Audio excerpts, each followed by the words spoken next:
Welcome to the Caltrans Independent Office of Audits and Investigations training module on financial document requirements for architectural and engineering firms on local government contracts. In this training module, we will discuss ANI's financial document review process, which focuses on the review of indirect cost rates as required by the Federal Highway Administration. It is our goal that through this training module, consultants and local government agencies will understand the review process and be able to submit a complete submission package to ANI with all required financial documents. The timeline for ANI to complete a financial document review is up to 30 business days from when a complete package is received, and the receipt of a complete package is integral to its timely completion. At the end of the review, ANI will either accept or adjust the indirect cost rate or rates proposed. Okay, let's begin.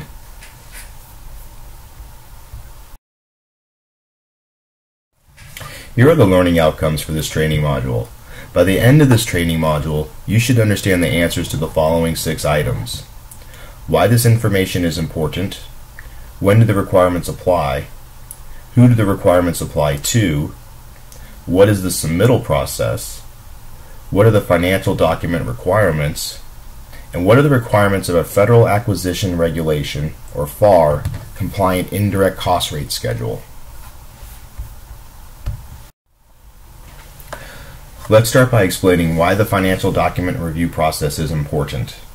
Per the Federal Highway Administration, in 23 Code of Federal Regulation Part 172, A&E consultants with contracts using state or federal aid highway funds must have their ICR accepted or approved by the State Transportation Agency, in the case of California, Caltrans, prior to contract execution.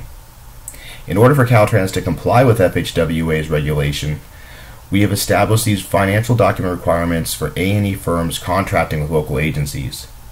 So it is important because it is federal regulation. So when do these requirements apply? The changes became effective January 2nd, 2018, so the requirements currently apply. There is, however, a grace period. Consultants and local government agencies should be cognizant of the new changes and work towards being in full compliance no later than the end of the grace period, which is April 1st, 2018.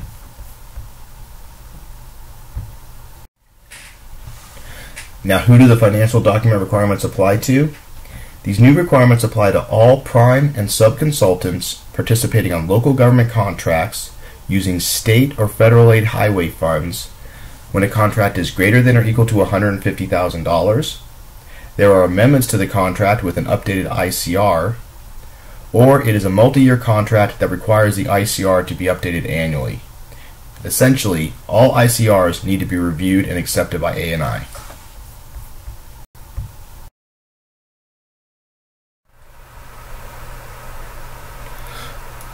Now we will go over the submittal process. The consultant is responsible for submitting a complete package to the local government agency. The local government agency then ensures that all required documents provided by the consultant are included and complete prior to submitting the package to ANI. Afterward, the local government agency should submit the complete package to ANI's conformance email inbox. ANI will send a confirmation email within 2 business days of receipt of the package. If the local government agency does not get a confirmation email within 2 business days, then the local government agency should follow up to ensure the package was received. ANI has up to 30 business days from the time the complete package is received to accept or adjust the ICR proposed. ANI will then issue a Caltrans Acceptance ID number to the local government agency for each consultant.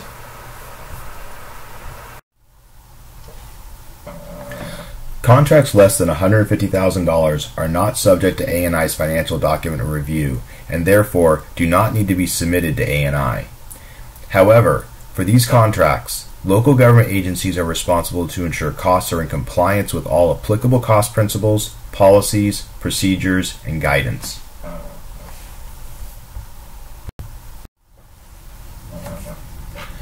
Now, what are the requirements? For contracts over $150,000 with participation amounts greater than or equal to $150,000, consultants will fall into one of 5 categories and the requirements will depend partly on whether the ICR has been previously accepted or approved. If a consultant is on a contract that is greater than $150,000 and has a participation amount lower than $150,000, then they will not fall into any of the 5 categories, and only the minimum document requirements will apply. We will discuss the minimum document requirements later in this presentation.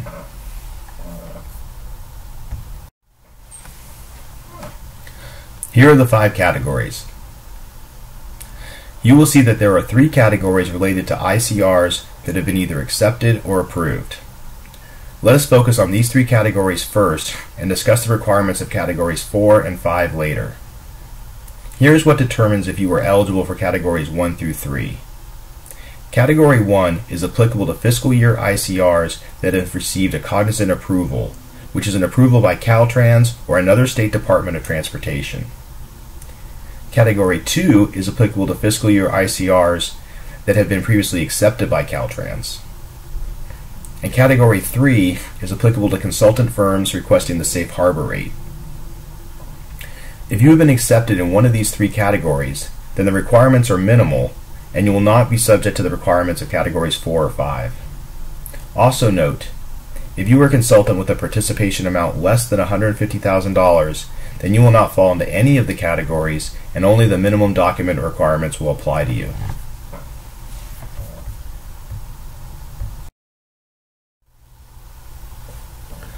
Now let's discuss the minimum document requirements that apply to prime consultants and sub-consultants on contracts greater than or equal to $150,000, regardless of the participation amount or category they fall into. The first minimum requirement is the Exhibit 10A from the Caltrans Local Assistance Procedure Manual, or LAPM, which should be completed and certified by the local government agency. The second minimum requirement is the LAPM Exhibit 10K, which is completed annually by the consultant and certifies that the indirect cost rate is prepared in accordance with federal requirements and that the consultant has an adequate financial management system able to accumulate and segregate direct and indirect costs. For subsequent contracts in the same fiscal year, the consultant will only need to provide a copy of this form. The third minimum requirement is the cost proposal. The LAPM Exhibit 10H1 to 10H4 show 4 different examples of cost proposals based on the type of contract and the payment method that consultants can use. The fourth minimum requirement is a list of the local government agency and consultant's contact information for the contract.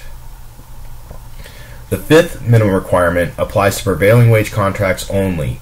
These contracts require a written prevailing wage policy for each consultant.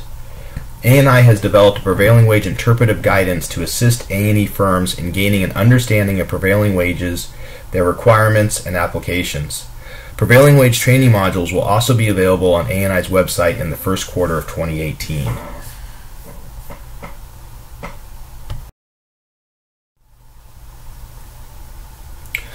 Next, let's discuss the categories in more detail.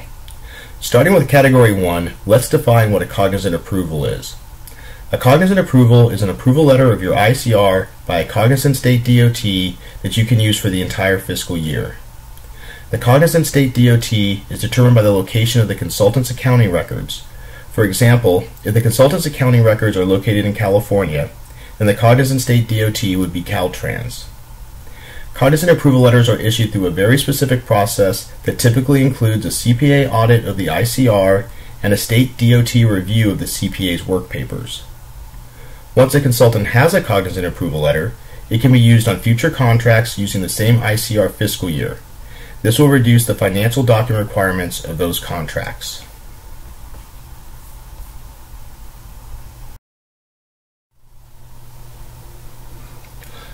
Requirements for Category 1. For cognizant approval submissions, in addition to the minimum requirements, which can be seen on Slide 10, consultants are to provide their CPA audit report of the ICR and the cognizant approval letter for the applicable indirect cost rate fiscal year proposed.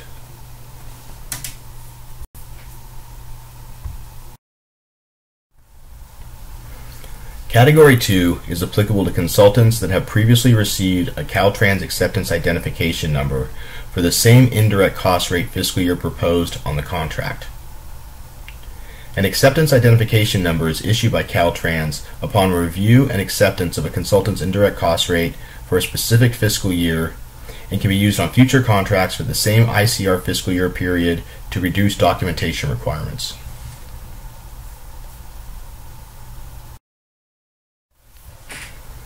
Requirements for Category 2. For Caltrans acceptance ID submissions, in addition to the minimum requirements, consultants who received an acceptance ID number for the same fiscal year ICR they are proposing need only provide that ID number as part of their financial document package.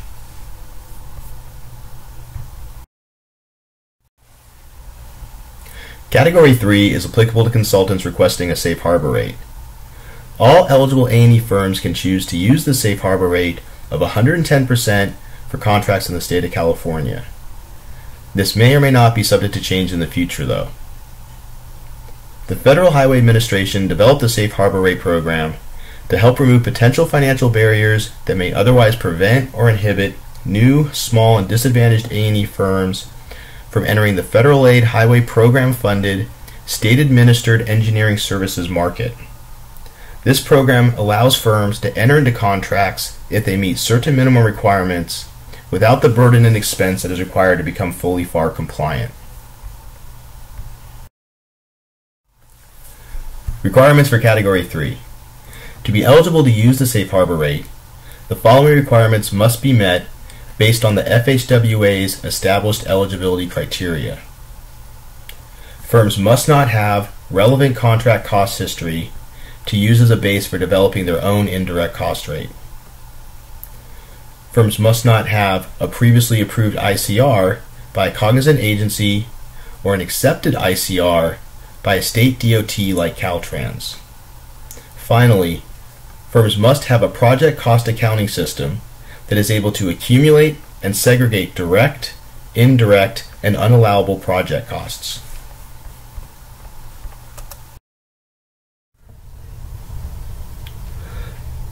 For consultants requesting the Safe Harbor rate, in addition to the minimum requirements with the exception of the 10K, they should provide as part of their financial documents package Attachment 1R, the consultant's certification of eligibility, contract costs, and financial management system, which certifies that the consultant's costs are allowable per federal guidelines and the consultant has an adequate financial management system. The Attachment 1R can be found at the link provided here.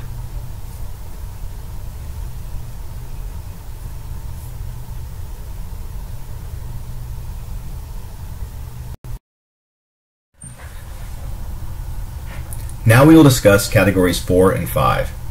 Category 4 is for prime and sub-consultants on contract amounts greater than or equal to $150,000 but less than $1 million, with a participating amount greater than $150,000. For Category 4, in addition to the minimum requirements, consultants are to provide 1. A FAR-compliant indirect cost rate schedule, and 2.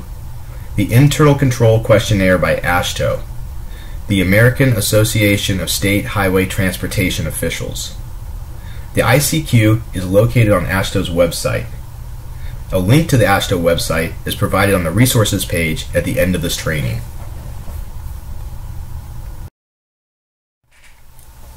Now for Category 5.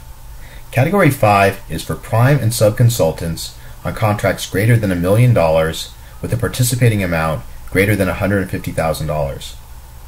For Category 5, in addition to the minimum requirements, consultants are to provide a FAR-compliant ICR schedule, prior year ICR schedule, which is only required from the prime consultant, an AASHTO internal control questionnaire, year-end trial balance or financial ledger reports that reconcile to the ICR schedule amounts, vacation/sick policy, bonus policy, and consultant's executive compensation analysis, which we will discuss in greater detail next.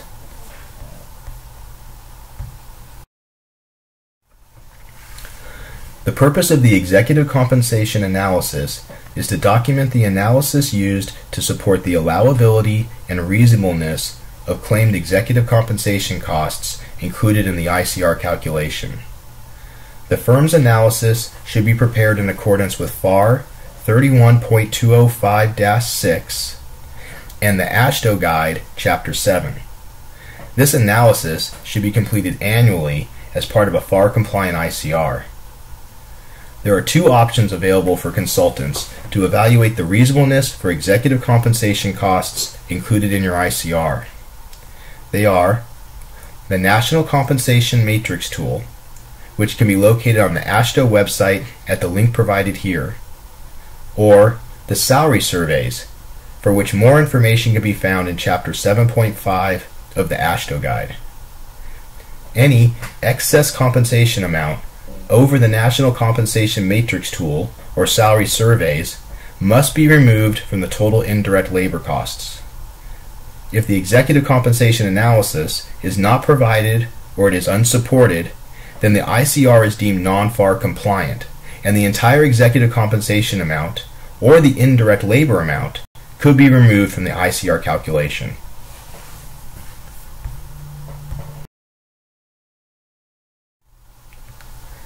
That concludes the requirements portion of this training. This is the LAPM Exhibit 10A checklist we discussed previously. This checklist summarizes the 5 categories that we have just reviewed and their document requirements. It is an excellent summary and reference for the requirements of each category.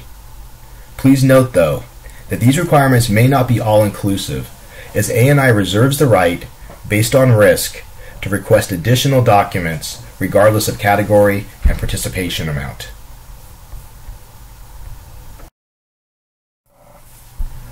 Now we will discuss the purpose and requirements of a FAR-compliant indirect cost rate schedule.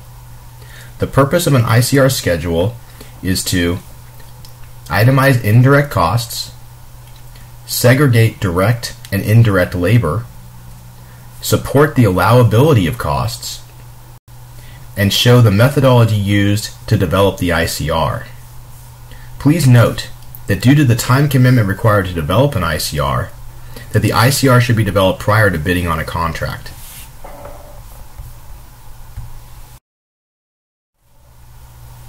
So which ICR should you use? The fiscal year ICR to be applied to a contract is based on when the submission package is received by ANI and not the advertisement date of the contract. For example, for financial document packages received prior to June 30th, 2018, the 2016 fiscal year ICR must be used, or the 2017 fiscal year ICR if it is available. For financial document packages received from July 1, 2018 to December 31st, 2018, the 2017 fiscal year ICR must be used.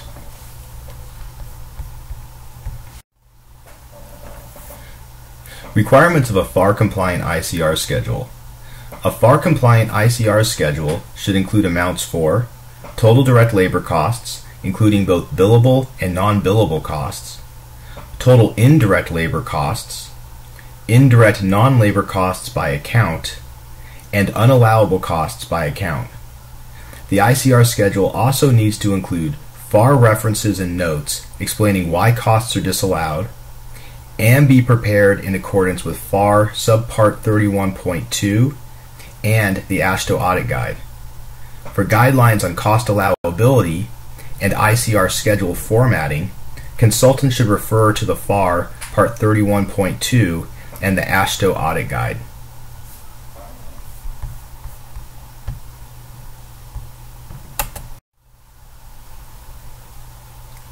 This is an example of an ICR schedule taken from the 2016 AASHTO Audit Guide, Table 5-5. Listed here, as discussed previously, are total direct labor costs, total indirect labor costs, indirect non-labor costs by account, and unallowable costs by account. You can also see the FAR references and notes section at the bottom explaining why costs are disallowed.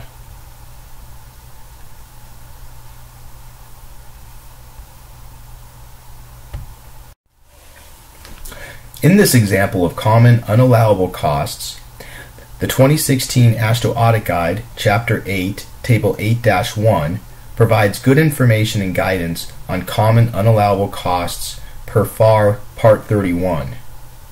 This table provides examples of common unallowable costs incurred by A&E firms, but the list is not all-inclusive. Some examples of common unallowable costs that our office often sees are advertising, bad debt, interest expense, personal use of company vehicles, and fines.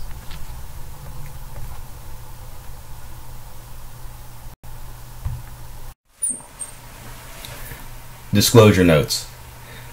Lastly, the ICR schedule also needs to include certain disclosure notes. Some examples of recommended disclosures are the description of the company, the basis of accounting, a description of accounting policies, a list of other direct cost accounts and charge rates, and a description of the overhead rate structure, such as a single rate or multiple rates. The AASHTO Audit Guide lists the recommended disclosure notes in Chapter 11, and these disclosure notes are required by ANI. This concludes the requirements of a FAR-compliant ICR schedule.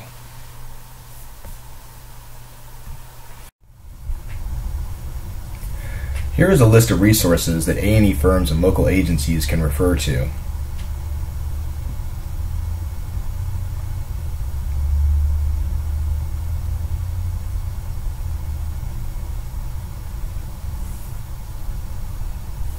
One of these resources is ANI's website, which provides a variety of information. At the ANI website you can find interpretive guidance, including one on prevailing wages and uncompensated overtime, webinars and training modules, handouts related to the webinars and training modules, including those for this presentation, the Caltrans Acceptance ID log, and other resources. We hope you will stop by and check it out.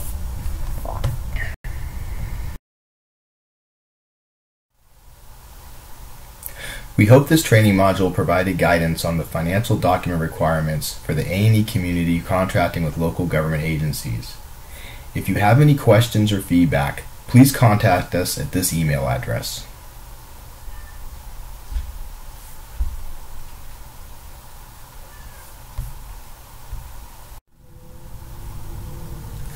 This concludes our training. We thank you for your participation.